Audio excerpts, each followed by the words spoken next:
Welcome to Signal Systems experiment number 4. My name is SL Krishna. My roll number is 19EC01022. In this experiment, we are going to learn about an essential part of signal processing, that is convolution. Uh, Basically, convolution is a process in which a system takes an input signal and returns an output signal based on the knowledge of its impulse response function. uh, Impulse response function of a system is nothing but output of the system when the input signal is delta function.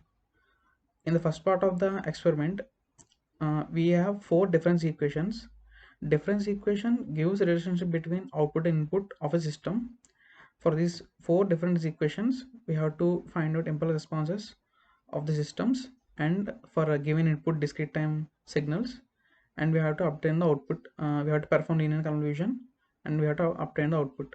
So if you go to MATLAB, so in the first part, the impulse response of the given function is 1 by 3 comma 1 by 3 comma 1 by 3. So as we get the impulse response, I used this function block to obtain the convolution.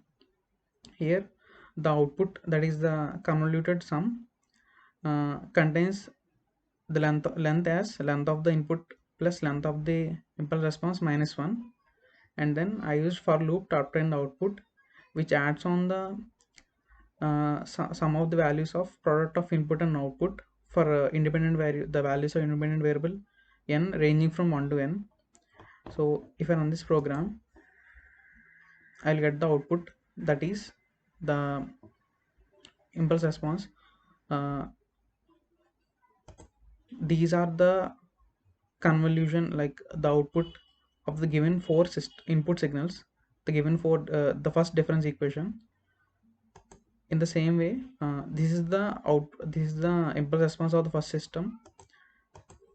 In the same way, for part 2, the values, the impulse response of the second system is 1 by m.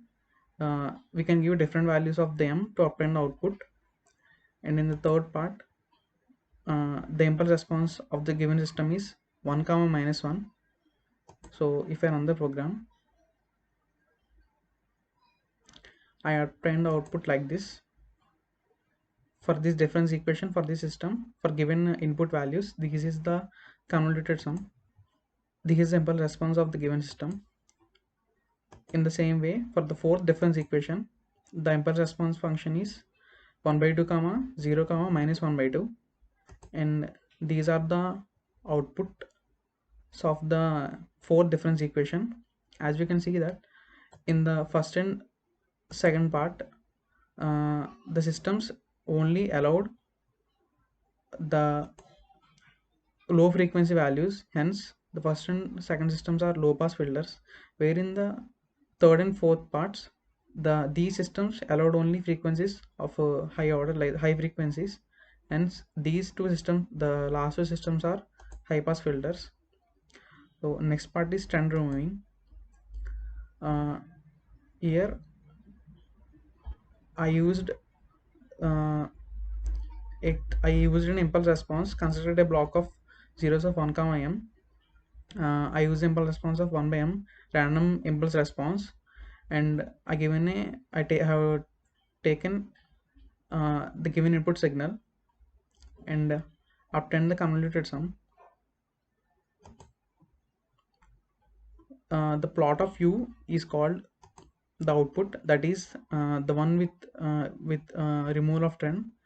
And in third plot, I have obtained an estimated trend in the given system, in the given input signal. So in this way, I remove the trend and obtain the output.